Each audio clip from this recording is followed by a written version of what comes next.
अल्लाहु अकबर अल्लाहु अकबर अल्लाहु अकबर अल्लाहु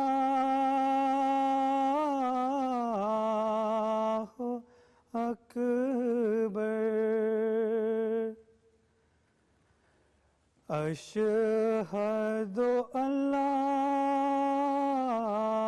इलाहा इल्लल्लाह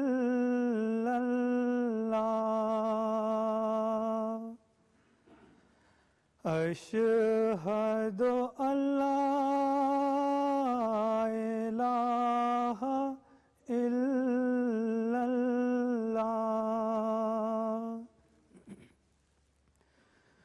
अशहदु अन्ना मुहम्मदर रसूलुल्लाह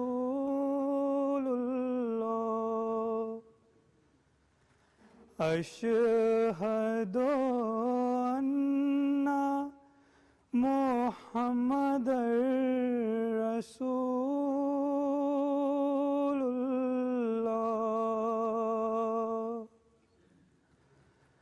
हय्या अलस सलाह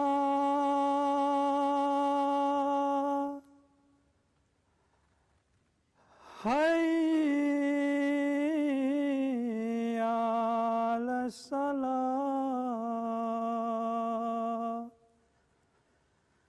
हय्या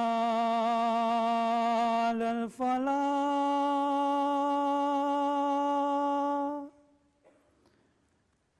हय्या अलल फलाह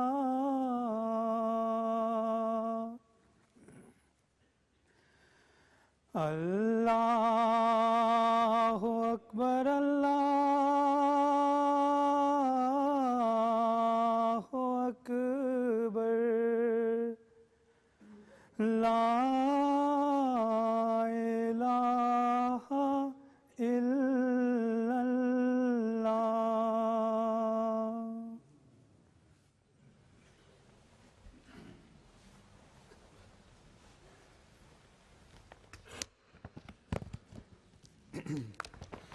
अस्सलामु अलैकुम रहमतुल्लाह।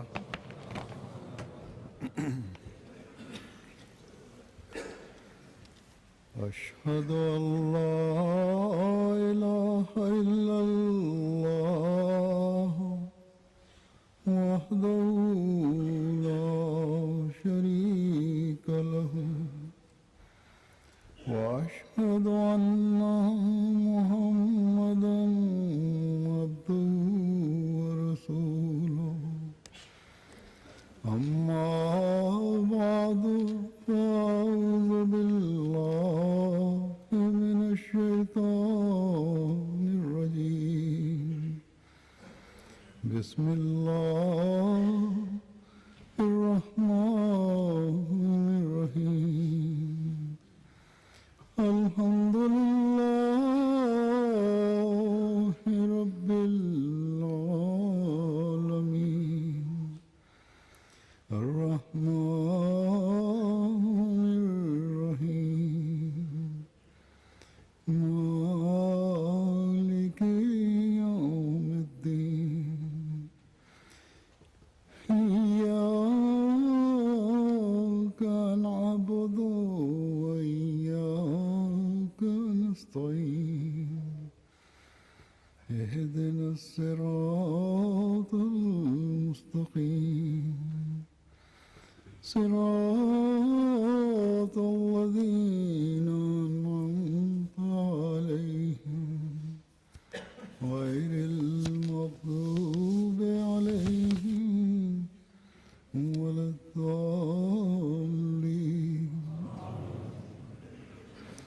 व अम्मा बिनिअमति रब्बिक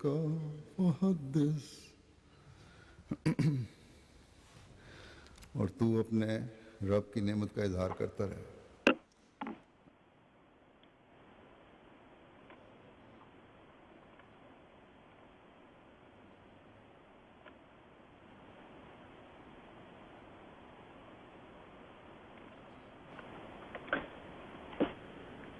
Im Heiligen Koran heißt es, dass du den Gnaden deines Herrn, dass du die Gnaden deines Herrn immer erwähnen solltest. Auf der Welt gibt es verschiedene Gaben, die von Allah kommen. Jene, die an Gott glauben, die Gott als Quelle jeglichen Guts anerkennen, diese Menschen sind es, die auch, was weltliche Güter angeht, immer Gott dankbar sind. Sie äußern diese Dankbarkeit sowohl ihnen selbst gegenüber als auch anderen Menschen gegenüber und sagen, dass sie dies alles nur von Gott erhalten haben. Doch neben diesen weltlichen Gütern gibt es auch spirituelle und religiöse Gaben, und ein Muslim und ein wahrer Muslim in dieser Zeit ist es sind es die Anhänger, die Ahmadis des wahren Liebenden des heiligen Propheten Muhammad sallallahu alaihi wasallam, die auch zu den Menschen gehören, die von den spirituellen Segen Allahs geschöpft haben. Die Erwähnung dieser Segen, dieser Gnaden und ihre Lobpreisung und die Äußerung der Dankbarkeit ist eine Pflicht eines jeden Ahmadis. Ein Weg, dies zu tun, ist, Gottes Gebote zu befolgen und sein Leben danach auszurichten. Und zweitens, in der ganzen Welt diese Dankbarkeit zum Ausdruck zu bringen und der ganzen Welt zu zeigen durch das Tabligh, dass wir diese Segen und diese Gaben und dieses Licht, welches wir erhalten haben, dass ihr uns bei diesem Licht und bei diesen Gnaden begleiten sollt und euch selbst auch zu Teilhabern dieses Segens Gottes machen sollt. Denn das ist das Licht Gottes. Das ist es, was uns Frieden stiften wird, was der ganzen Welt Frieden stiften wird. Diese Dinge sind es, die euch und der ganzen Welt dazu führen werden, sich zu beschützen. Und neben dieser Botschaft sollten wir die Tore der Segen Allahs, die er uns öffnet, die kleinen Bemühungen, die wir machen und die großen Segen, die dadurch Allah uns gibt, das sind Mittel, um die Botschaft Gottes zu verbreiten, und Allah gibt tausendfach mehr zurück, als wir erwarten, als wir denken. Und das ist ein Ausdruck der Liebe und der Gaben Allahs. Dieses wird uns immer fortwährend der Dankbarkeit Allahs bewusst machen. Ein wahrer Gläubiger, der zu dem Erben der Güter und der Segen Allahs sein möchte, muss also diese Erkenntnis besitzen.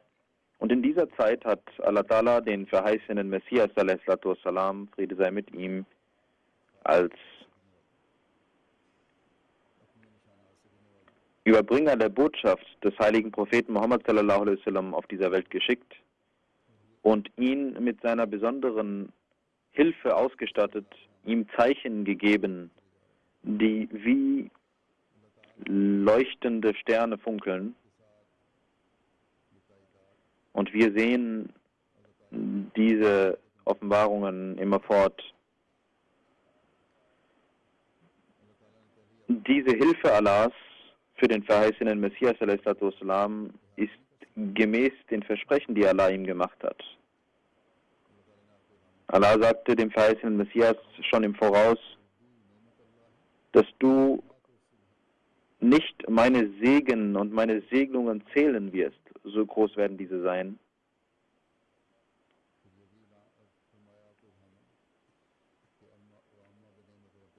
Wenn du die Segnungen Allahs zählen möchtest, dann ist dies unmöglich. Dann sagte Allah ihm auch per Offenbarung, und gedenke der Segen deines Herrn, die er dir gab.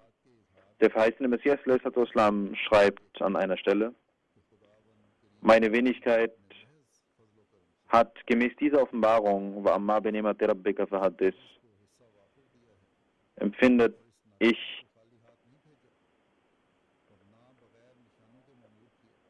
keine Scheu zu sagen, dass Allah mich zum Teilhaber dieser Segnungen gemacht hat, die er hier erwähnt hat. Und er hat mich mit Zeichen ausgestattet. Diese Zeichen, die immerfort offenbart werden und auch in Zukunft offenbart werden. Und Allah wird diese Zeichen zeigen, bis die ganze Welt diese nicht gesehen hat. Demut und Aufrichtigkeit sind Bedingungen, sagt der verheißene Messias, um ein wahrer Diener Allahs zu werden. Demut und Selbstlosigkeit sind Bedingungen dafür. Dann sagte der verheißene Messias doch, aufgrund dieses Verses, und erzähle von der Gnade deines Herrn, ist es wichtig, dass ich auch erzähle, was mein Herr mir für Gnaden erwiesen hat. Es ist also in der Tat wichtig, die Gnaden Allahs zu erwähnen, zu erläutern, und das ist auch der Grund, warum wir dies tun. Doch Demut und Selbstlosigkeit sind eine Bedingung dafür und nicht sich selbst in den Vordergrund stellen. In den letzten Tagen habe ich die USA und Kanada besucht. Dort gab es verschiedene Programme, auch mit fremden Menschen. Allah Ta'ala hat die Kraft gegeben, wahre Botschaft des Islams zu verkünden. Und durch die Gnade von Allah ist diese Botschaft auf eine sehr große Menge von Menschen gestoßen. Und selbst die lokalen Ahmadis dort hatten nicht erwartet, dass dies in dieser großen Menge geschehen würde. Das ist auch eine Gnade Allahs und nicht etwa die Folge irgendwelcher menschlichen Bemühungen. Und es ist wichtig, dass wir Dankbarkeit Allah Ta'ala gegenüber zeigen. Ich werde heute in diesem Zusammenhang einige Gegebenheiten aus diesem Besuch erläutern. In diesem Besuch, bei dem ich die USA und Kanada besuchte, vor allem die Westküste, wo ich vorher noch nicht gewesen bin. In den USA war ich in Los Angeles, und in dieser Stadt,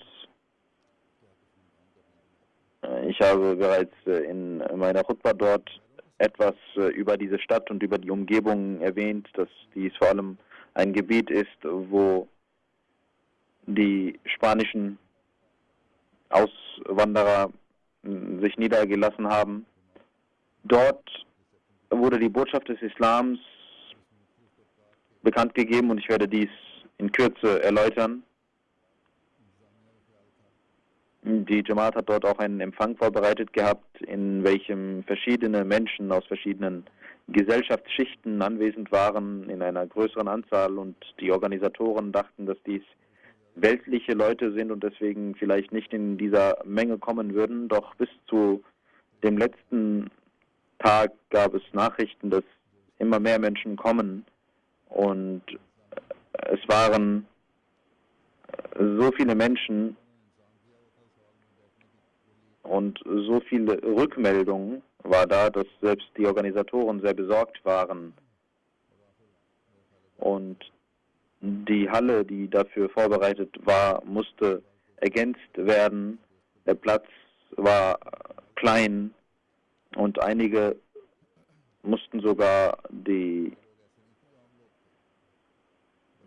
Gäste, die anwesend waren, einige Gäste musste man sogar absagen. So groß war der Andrang. Und es waren keine normalen Menschen, sondern sehr gebildete Leute, die auch in der Gesellschaft anerkannt waren.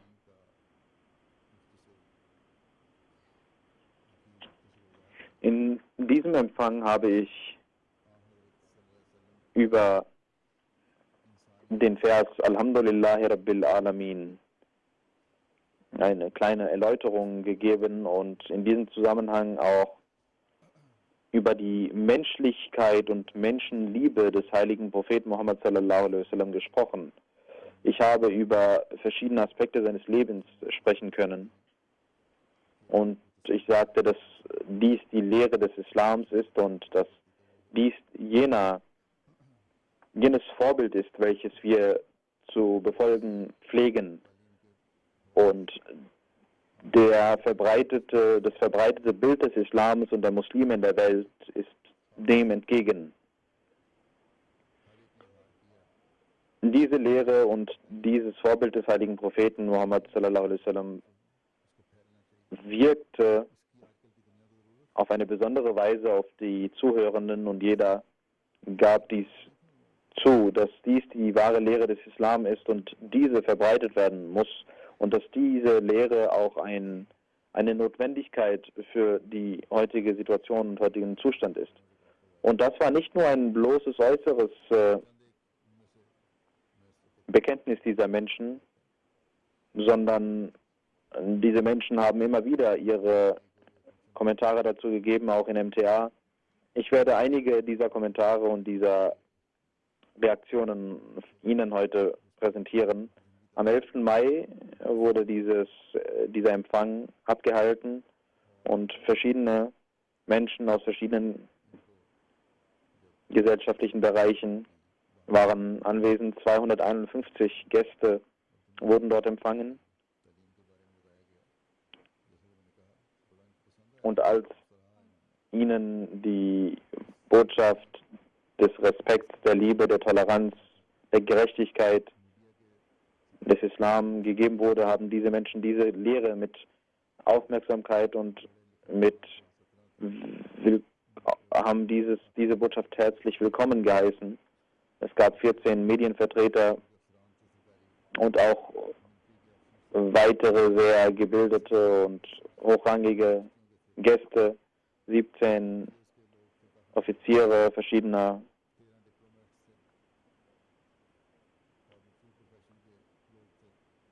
Institutionen. Es gab verschiedene NGOs, die anwesend waren, Professoren, Diplomaten, 13 Diplomaten waren da, verschiedene Menschen aus verschiedenen Berufsbereichen. Es waren Führer 29 verschiedener Religionen anwesend und verschiedene Thinktanks, Angehörige, Polizisten und so weiter. Es waren verschiedene Gesellschaftsbereiche anwesend, die von dieser Botschaft mitbekamen. Ein Teilnehmer äußerte,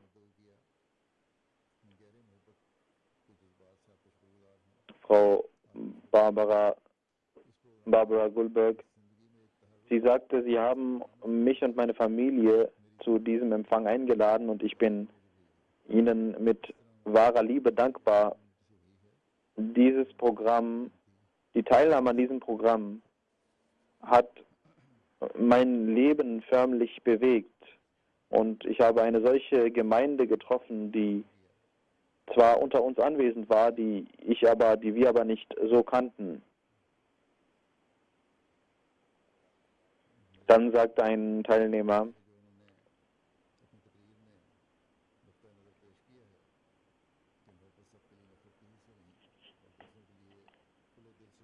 er schreibt, dass die Rede, die der Kalif gehalten hat, in der es um Liebe für alle und Hass für keinen ging und wie er die Botschaft eines Gottes, welcher unser aller Gott ist, präsentiert hat, das war die Wahrheit. Seine Warnung an die Welt vor einem nuklearen Krieg ist von großer Wichtigkeit für die ganze Führung der Welt. Und die Botschaft des Islam ist sicherlich wahr und leuchtend, die auch andere Menschen sehen. Dann sagte ein Bürgermeister einer Stadt, der dort anwesend war, zu dieser Botschaft: Uns wurde eine Möglichkeit gegeben, zu hören, was die Wege sind, mit denen der Weltfrieden etabliert werden kann.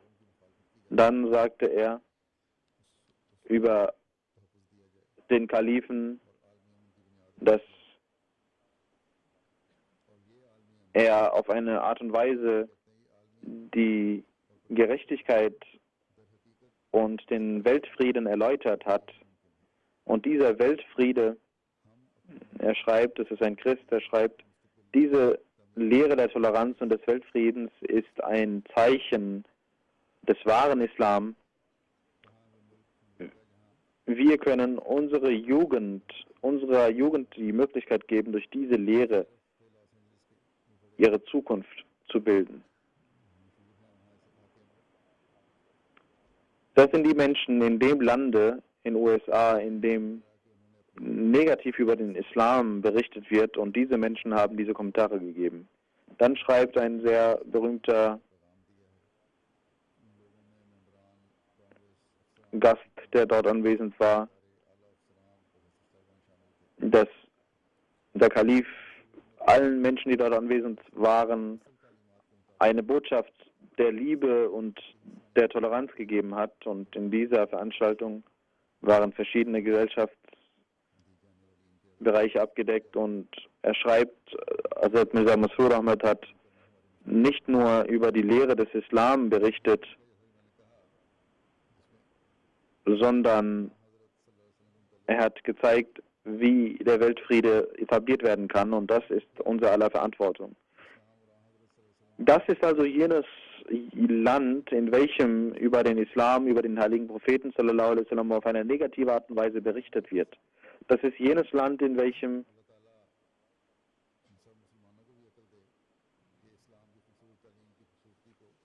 jetzt in diesem Empfang diese Menschen diese Dinge äußern, dass der Islam eine wahre Lehre besitzt und eine schöne Lehre besitzt. Möge Allah auch die Muslime die Kraft geben, durch ihr Vorbild, durch ihr Leben diese schöne Lehre des Islams vorzuleben, vorzuzeigen.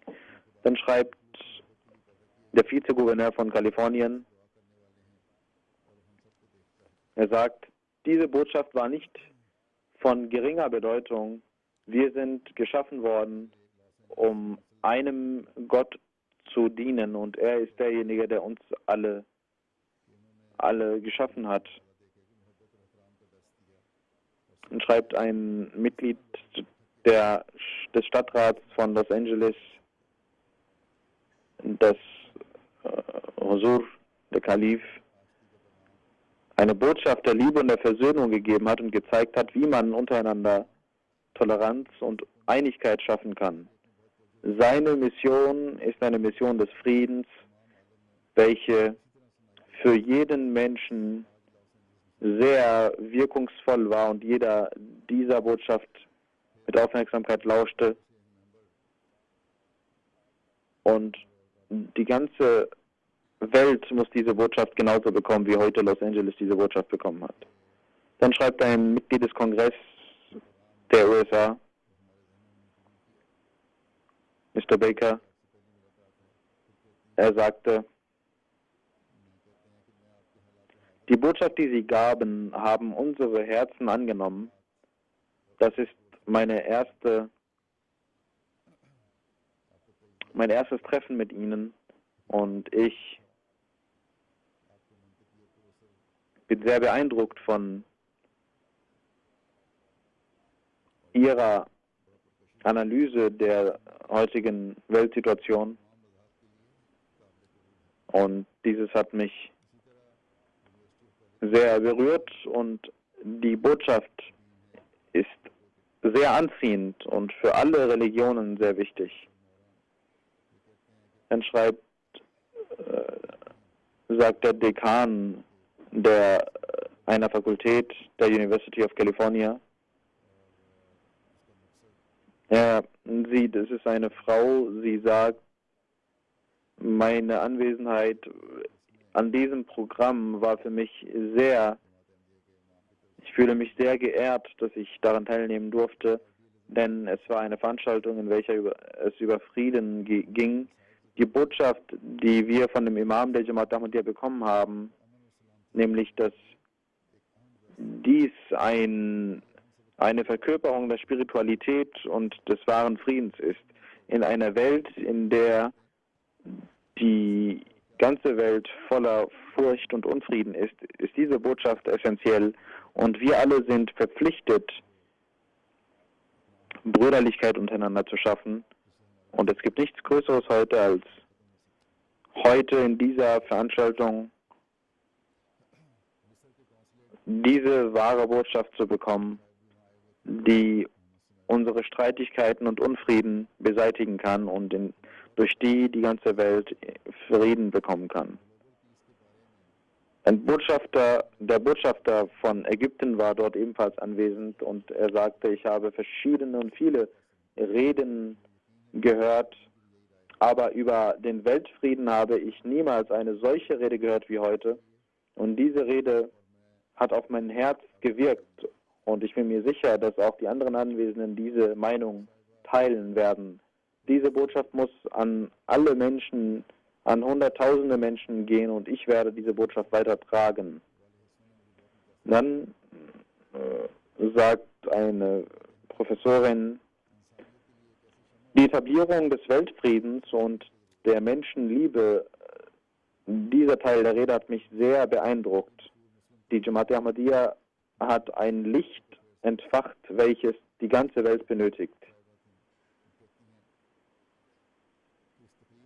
Und dann gibt es eine berühmte Organisation, Muslim Affairs Council in den USA. Die Direktorin sagt, durch die Teilnahme an dieser Veranstaltung habe ich als Muslimin eine ganz besondere Veränderung gespürt.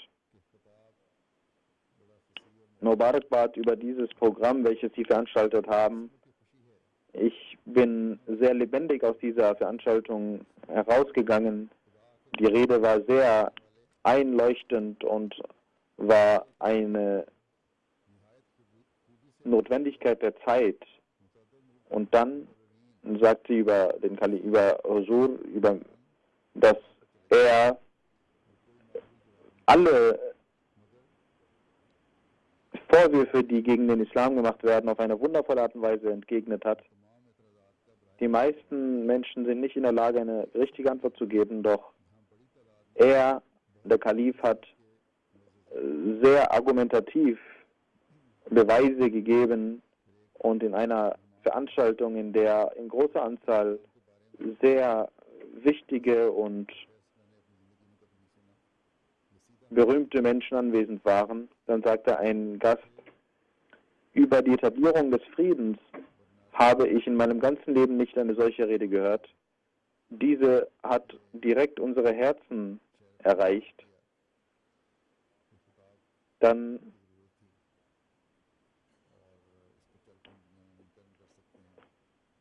sagt der Sheriff von Bernardino County, dass diese Rede eine Notwendigkeit der heutigen Zeit war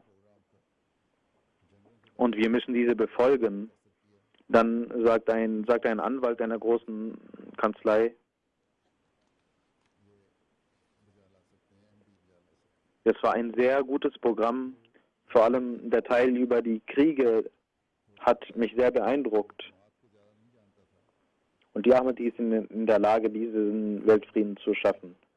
Dann sagte ein sehr berühmter Arzt, der dort anwesend war, ich kannte die Jamaat vorher nicht besonders, doch ich habe dieser Rede mit Aufmerksamkeit gelauscht und habe gesehen, dass sie wahr war.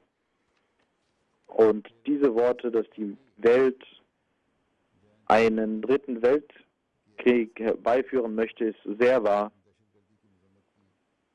Und wir müssen dagegen etwas tun. Dann sagte ein christlicher Pfarrer, dass diese Rede sehr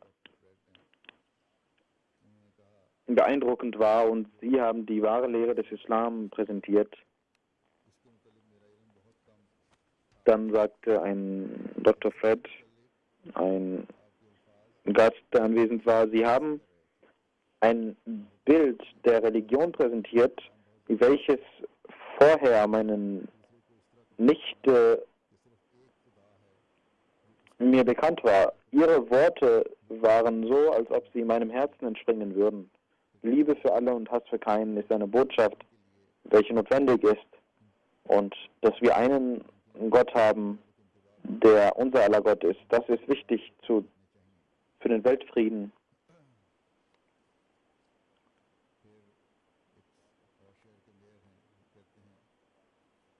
Die Weltführer müssen diesen Warnungen Aufmerksamkeit schenken. Dann sagte ein anderer Bürgermeister einer Stadt, dass er keine besondere Erfahrung über die Ahmadiyya Muslim Jamaat hatte. Ihre Botschaft über die Trennung von Kirche und Staat hat mich sehr beeindruckt. Wir haben viele Rechte in diesem Land, doch es gibt auch auf der Welt Menschen, die aufgrund ihres Glaubens Leid erdulden müssen. Er sagt, ich habe mein ganzes Leben darin verbracht, zu lernen und ich habe heute gelernt, wie die wahre Lehre des Islam in der ganzen Welt dazu helfen kann, Weltfrieden zu schaffen. Und ich bin damit einverstanden, wenn Sie sagen, dass man Frieden nicht schaffen kann, bis man nicht Tyrannei und Diktatur abschafft. Und ich verspreche, dass ich diese Lehre befolgen werde, die Sie präsentiert haben. Das ist die Wirkung, die auf die fremden Menschen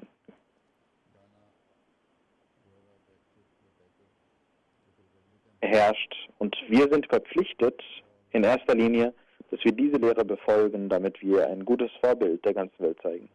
Dann sagte ein Republikaner, der dort anwesend war, aus Kalifornien,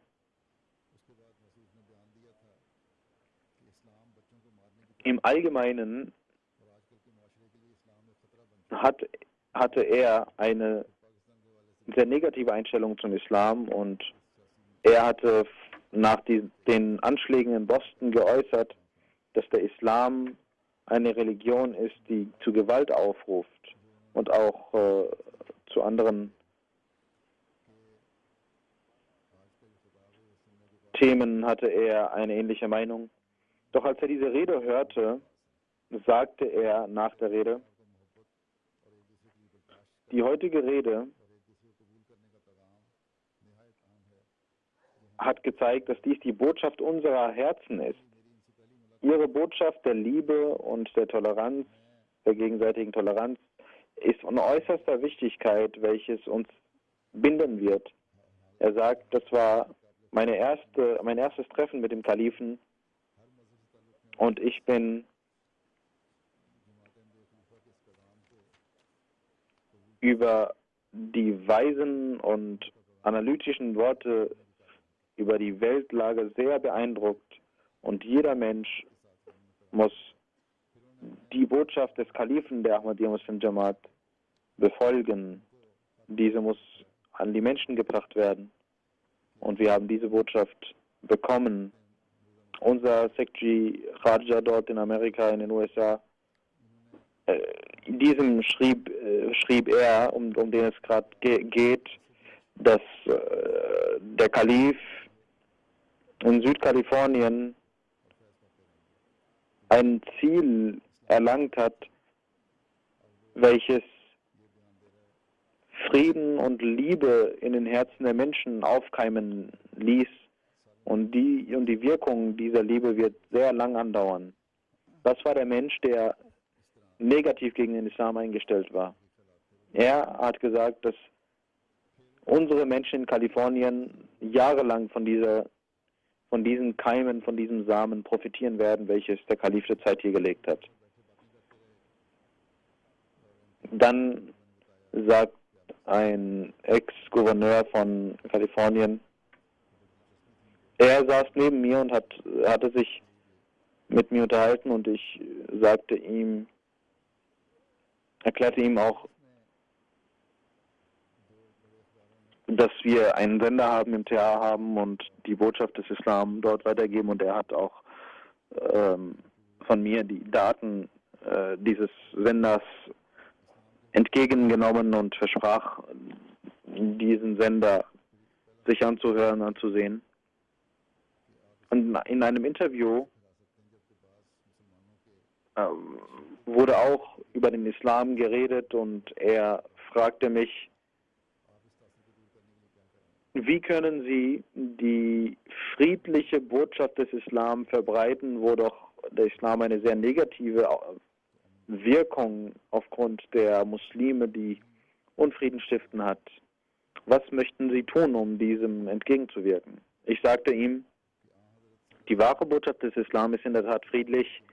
Islam bedeutet Frieden, und das ist unsere Lehre und unser Glaube, dass der heilige Prophet Muhammad sallallahu alaihi wasallam gemäß seiner Prophezeiung würde in der Endzeit der Messias und der Mahdi erscheinen.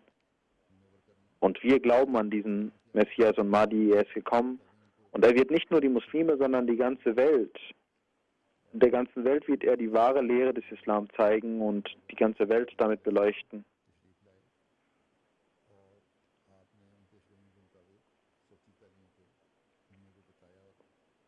Deswegen kam in dieser Zeit Hazrat Mirza Ghulam Ahmad Sahib Qadiani und hat die wahre Lehre der ganzen Welt gezeigt, und wir haben die Aufgabe, diese Lehre weiterzutragen.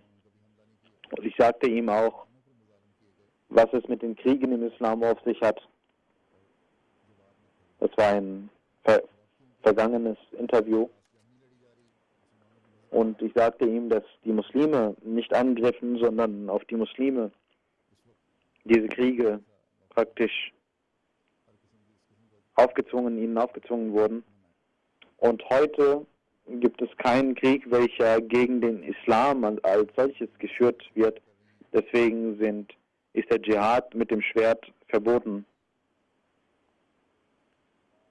Und die Muslime, die Dschihadi-Organisationen in der Tat, liegen sie falsch, wenn sie dies tun.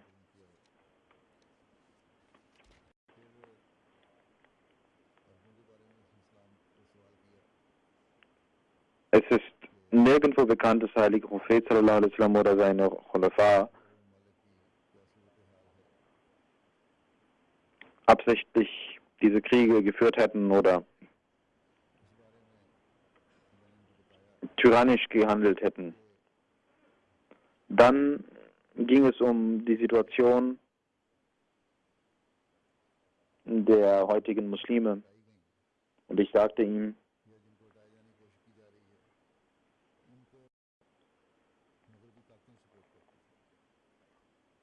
es ging um die Situation der arabischen Länder. Ich sagte, dass die arabischen Regierungen, die vorher herrschten, ebenfalls vom Westen unterstützt worden waren, und auch jetzt steckt hinter den Oppositionellen westliche Kräfte, die sie unterstützen. Was sind ihre Gedanken, ihr Sinn? Das wissen diese Mächte besser. Und ich habe schon vorher über diese Thematik gesprochen. Doch ich denke, dass die westlichen Kräfte versuchen, den Islam und die Araber in ihre Kontrolle zu bekommen. Und ich gab auch Beispiele, was in Syrien, in anderen arabischen Ländern passiert. Und er hat diese Worte genauso wiedergegeben, entgegen der Praxis der Presse, die teilweise diese Dinge nicht genauso präsentieren.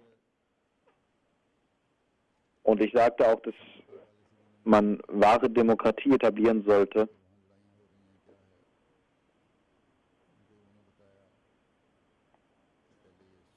Dann fragte er auch über Syrien, dass dort Krieg stattfindet. Und ich sagte und antwortete, dass dies zunächst ein Krieg zwischen den Sunniten und Schiiten war und jetzt gibt es verschiedene Rebellen, die dort kämpfen, die auch untereinander sehr zerstritten sind. Und heute ist das nicht ein Krieg, der lokal dort ausgetragen wird, sondern das ist ein Stellvertreterkrieg, in welchem westliche Interessen eine Rolle spielen. Und beide Parteien werden von westlichen Ländern unterstützt. Und ich sagte ihm, dass die Welt heute ein globales Dorf ist, welches interagiert. Russland unterstützt Syrien, andere westliche Mächte unterstützen die Rebellen. Und beide haben Interessen, beide wollen diesen Krieg, haben ihre Interessen in diesem Krieg. Auch das wurde dort im Interview veröffentlicht.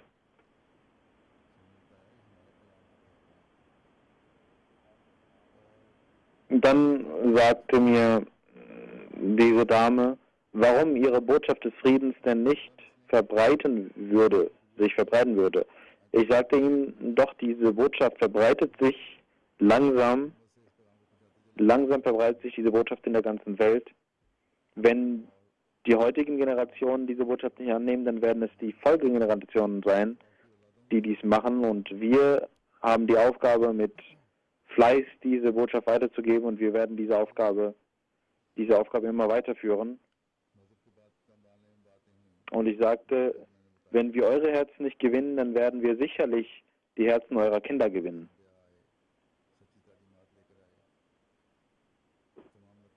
Dann sagte ich auch, dass jede Religion von Gott war und von Gott die Propheten kamen, die wahre Botschaften von Gott brachten. Wir glauben an alle Propheten. Doch mit der Zeit haben sich ihre Lehren verformt. Und genauso ist es mit den Muslimen geschehen. Obwohl der Heilige Koran zwar in seiner ursprünglichen Form vorhanden war, doch die Muslime hörten auf, an die Lehre des Koran zu denken und diese zu befolgen. Und deswegen kam in dieser Zeit der verheißene Messias. Er wurde von Allah geschickt.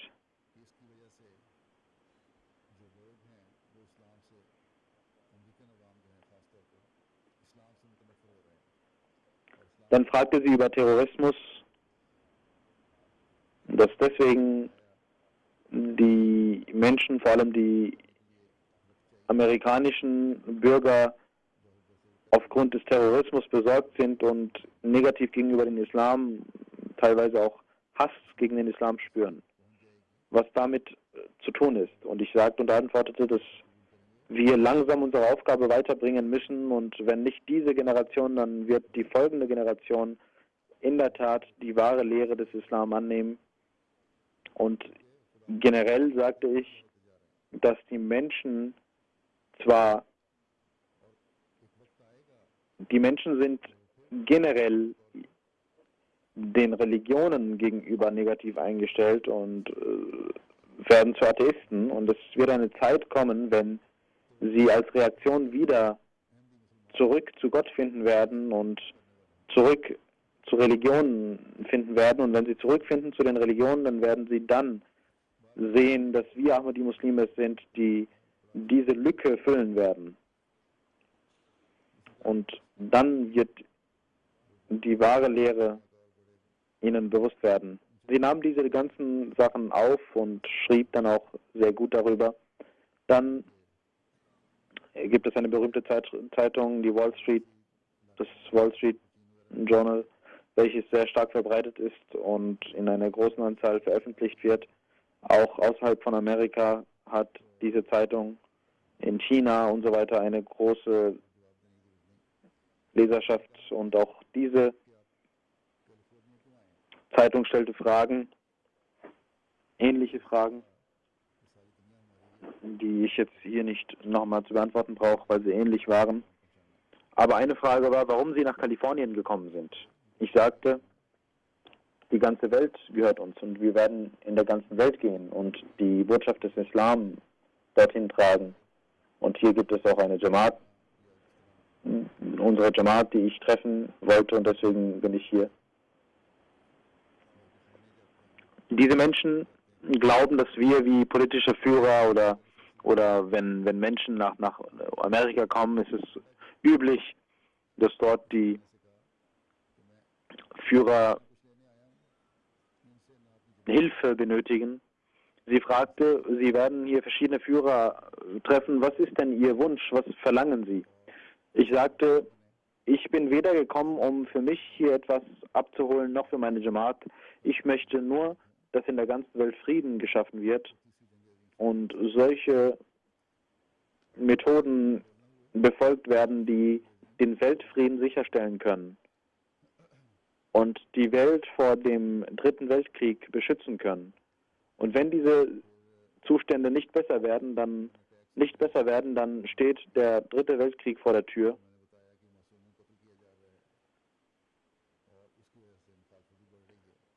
Und dann fragte sie über die Drohnenangriffe, die heutzutage stattfinden.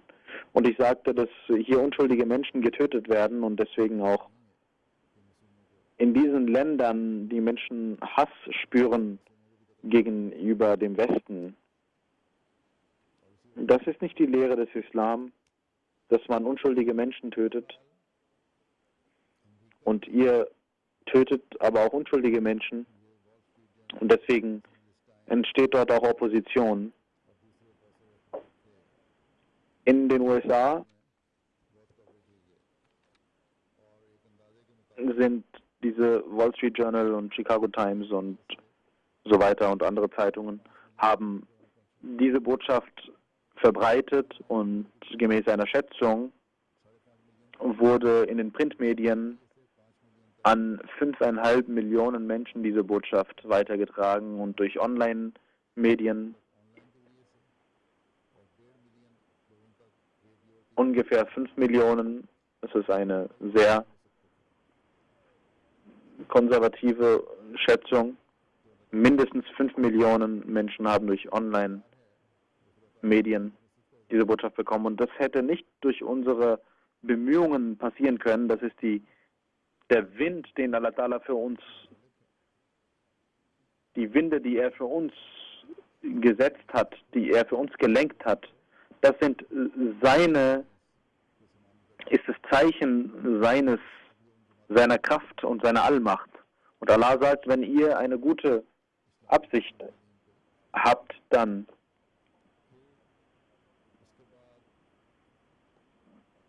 unterstütze ich euch dabei. Und es ist nun die Aufgabe der Jamaat, dieser Jamaat, dass sie die Botschaft des Islams weitertragen.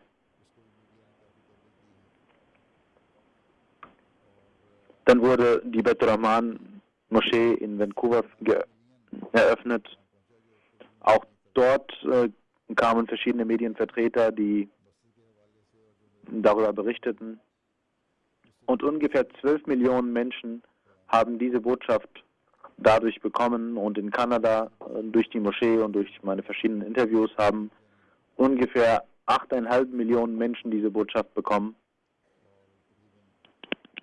CBC, genauso wie hier BBC, ist dort CBC ein Fernsehsender, der darüber berichtete.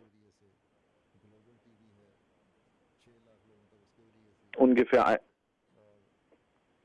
1 Million Menschen haben dadurch die Botschaft bekommen, dann durch einen anderen Fernsehsender 600.000 durch Global TV und weitere durch einen anderen Fernsehsender. Dann über Radio Kanada, das ist ein französischer Sender, CBC. 400.000 Menschen haben darüber die Botschaft bekommen und insgesamt sind es 8,5 Millionen Menschen, die die Botschaft bekamen. Durch verschiedene Radiosender und Printmedien. 11 verschiedene Zeitungen haben berichtet, ungefähr 700.000 Menschen haben die Botschaft dadurch bekommen.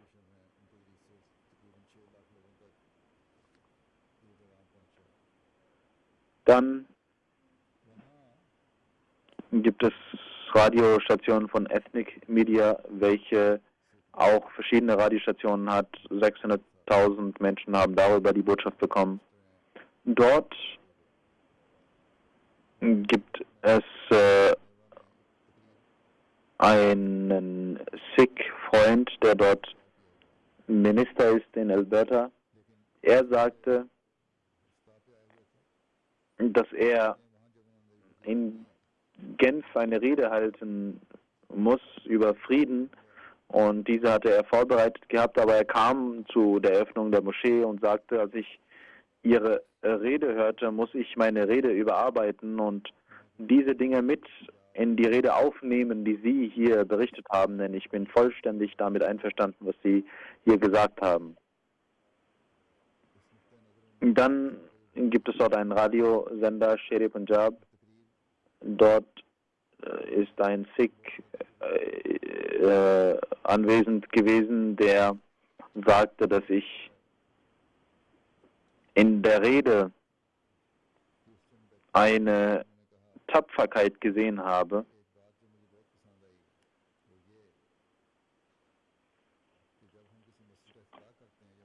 Dann sagte ein Herr, eine Sache, die mir sehr gefiel, ist,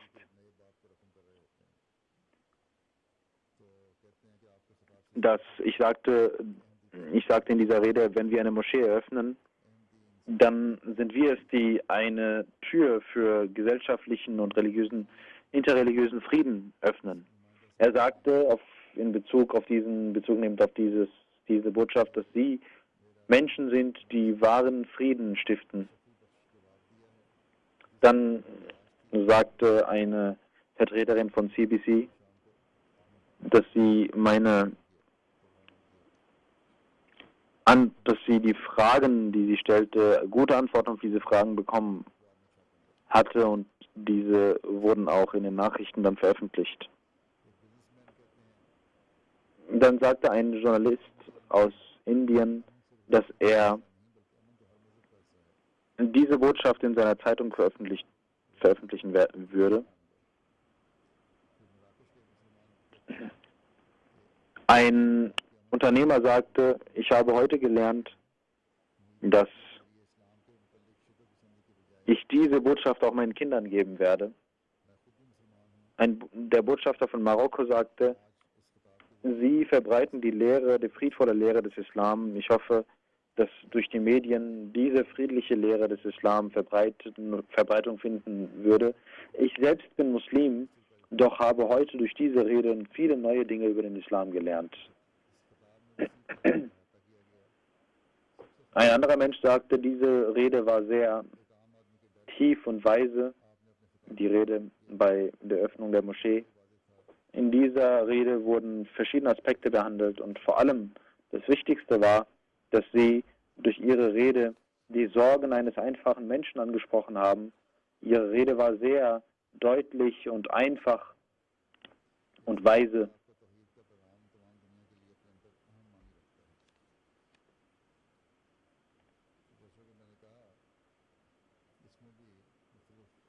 Ein Herr sagte, dass ihre Botschaft über die Einigkeit Gottes eine sehr wichtige Botschaft enthält. Wie ich gesagt habe, in dieser Eröffnung haben auch verschiedene Medien CBC in Calgary und so weiter berichtet, CTV, OmniTV. Und ungefähr 8,5 Millionen Menschen haben dadurch die Botschaft bekommen. Insgesamt haben mehr als 20 Millionen Menschen diese Botschaft des Islam durch diese Programme bekommen. Und das sind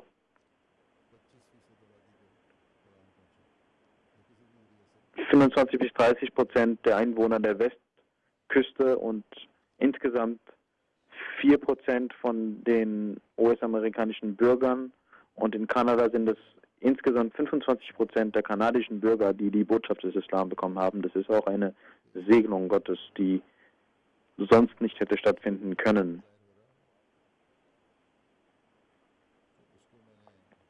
Dann fragte jemand in Kanada, der Islam ist eine Religion des Friedens, doch wird dieser Friede denn auch deutlich durch die Menschen und durch die Muslime? Ich sagte, dass dies die Lehre des Heiligen Koran ist. Und wenn es Führer gibt oder wenn es Menschen gibt, Muslime gibt, die das nicht befolgen, dann ist es ihre Schuld.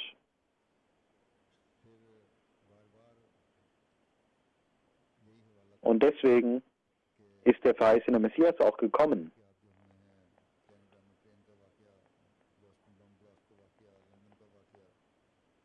Es wurde immer wieder gesagt, dass die Ereignisse von Kanada und von Boston und von London, was diese auf sich hätten. Und ich sagte, das alles passiert, weil die Menschen sich von Gott entfernt haben, weil die Menschen sich entfernt haben, und der Islam sagt nicht, dass ihr dies tun sollt, sondern es ist die Entfernung von Gott, die diese Menschen dazu bewegt. Und wenn sie sich die Botschaft Gottes, wenn sie diese befolgen würden, dann würde dies nicht passieren.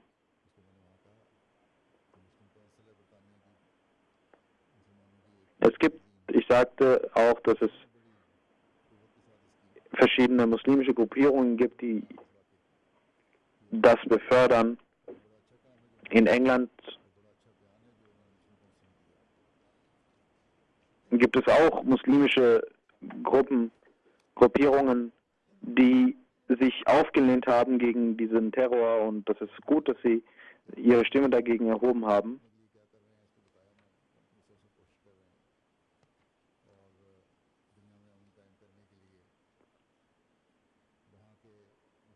Genauso fragte er, was sie denn tun, um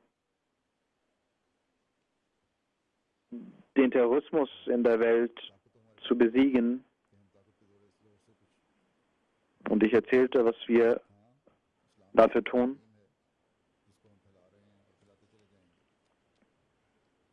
Wir haben zwar nicht die Macht und die Kraft, weltlich gesehen, um etwas dagegen zu tun, aber es ist die Botschaft des Islam, die wir verbreiten, und diese werden wir immer weiter bringen.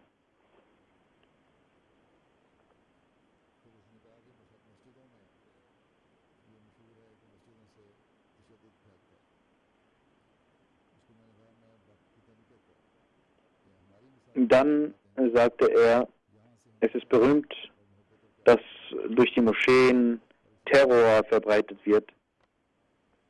Ich sagte, durch unsere Moscheen, in unseren Moscheen werdet ihr immer die Botschaft der Liebe und des Friedens vorfinden, in den Moscheen der Ahmadiyya Muslim Jamaat.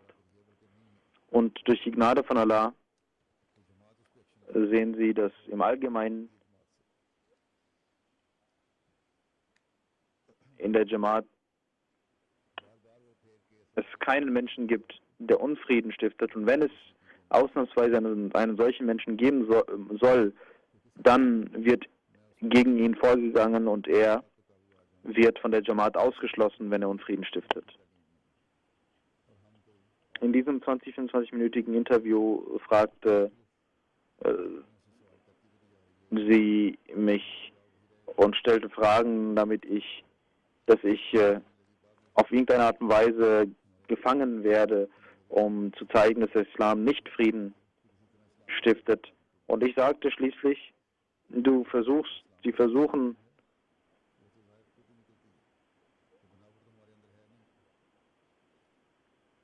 dass ich irgendwie gegen den Islam etwas sage, doch das werden sie nicht schaffen. Ich habe ihnen die Botschaft des Islam gegeben und sie sagte daraufhin ihren Mitarbeitern, dass er meine Strategie verstanden hat und ich versucht hatte, etwas herauszuhören, was gegen den Islam geht, doch es ist mir nicht gelungen. Das ist die Botschaft des Islam, die wir immer zu verbreiten werden. Der verheißene Messias war alleine, als er den Anspruch erhob, der verheißene Messias zu sein. Als er starb, waren es ungefähr 500.000 Ahmadis, die mit ihm waren. Dann führte Allah das System des Khilafats ein und nach 125 Jahren haben wir Millionen von Ahmadis, die auf der Welt sind, und verschiedene Muslime und Christen und andere Religionsangehörige schließen sich uns an. Und inshallah werden weitere Generationen folgen. Und in den folgenden Generationen wird sich dann die wahre Botschaft des Islam verbreiten. Durch die Gnade von Allah, wie ich gesagt habe, haben durch diesen Besuch ungefähr nach einer konservativen Einschätzung mehr als 20 Millionen Menschen die Botschaft des Islam erhalten. Und das ist eine solche große Anzahl von Menschen und auch die Reaktion, die wir bekommen haben, das ist allein der Segen Allahs. Ich habe einige Beispiele präsentiert. Das alles sind nicht Bemühungen, menschliche Bemühungen, sondern das sind die Winde, die Allah für uns gesetzt hat. Ich habe einen Traum von Khalifa Masih Rabi erwähnt und ich sagte auch, ich habe dort gesagt, dass es Winde und Stürme gibt von Menschen, aber es waren nicht Stürme von Menschen, sondern es waren Stürme der Natur, die für die Ahmadiyyat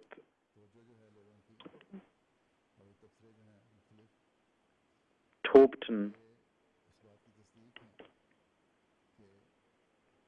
Die Aufmerksamkeit dieser Menschen, diese Kommentare, das sind die Bestätigung dafür, dass inshallah diese Stimmen von diesen Orten erhoben werden und für den Islam werden diese Stimmen erhoben mit Kraft und mit Macht.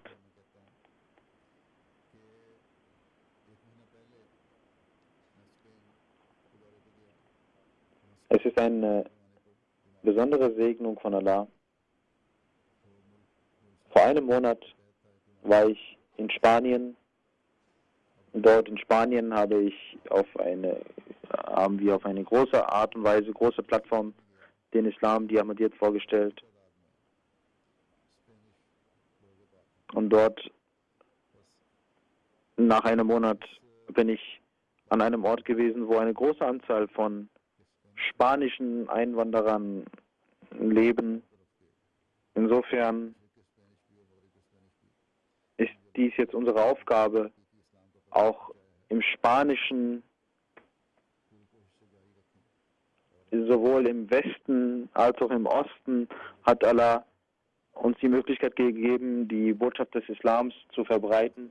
Das müssen wir nun fortführen und diese Menschen zum Islam einladen und unter dem Banner des Islams führen. Vor allem in den USA, wie ich sagte, in der Freitagsansprache in Los Angeles. Dort lebt eine große Anzahl von spanischen Einwanderern, die auch wünschen, dass man zu ihnen hingeht. Also Muslim hat in einer Schura auch gesagt, er sagte, ich glaube, dass USA auch eine große Rolle darin spielen wird, wenn es darum geht, dass die Sonne im Westen aufgeht. Und er sagte, genau, vor allem in den USA sollte man Tablier-Aktivitäten starten, doch man muss auch bedenken, dass man nicht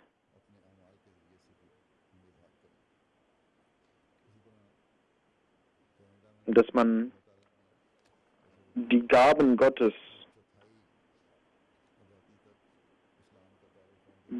bedenkt durch seine eigenen Taten. Die eigenen Taten sind auch wichtig, um Tabligh zu machen, um effektiv Tabligh zu machen. Ich habe auch gesagt, dass wir in Kanada die Möglichkeit bekommen haben, eine große Anzahl von der Bevölkerung die Botschaft des Islam, der Ahmadiyya, zu geben. Das ist nun auch die Aufgabe, durch Tarbiyat, Tabligh, durch Dankbarkeit und durch die Gottesdienste sind wir inshallah in der Lage, dies zu tun. Möge Allah beiden Jamaats in Kanada und in den USA und auch in der ganzen Welt die Kraft geben, diese Aufgabe zu bewältigen auf eine besondere Art und Weise. Ich möchte hier auch erwähnen, dass diese neuen Wege, die eröffnet wurden, die jungen Menschen vor allem die Möglichkeit bekommen haben zu arbeiten.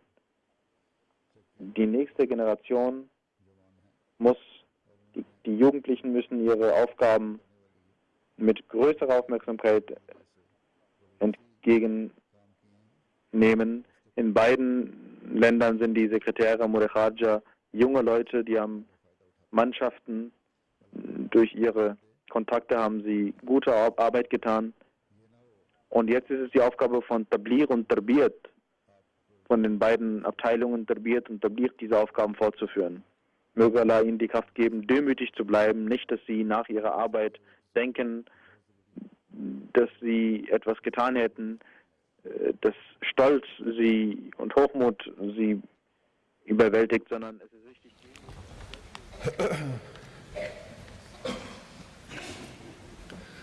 Alhamdulillah, alhamdulillah, nahmaduhu wa nasta'inuhu wa nastaghfiruhu wa nu'minu bihi wa natawakkalu alayhi wa na'udhu billahi min shururi anfusina wa min sayyiati a'malina. من يهده الله فلا مضل له ومن يضلله فلا هادي له ونشهد أن لا إله إلا الله ونشهد أن محمدا عبده ورسوله عباد الله رحمكم الله إن الله يأمر بالعدل والإحسان وإيتاء ذي القربى وينهى عن الفحشاء والمنكر والبغي يعظكم لعلكم تذكرون اذكروا الله يذكركم وادعوه يستجب لكم ولذكر الله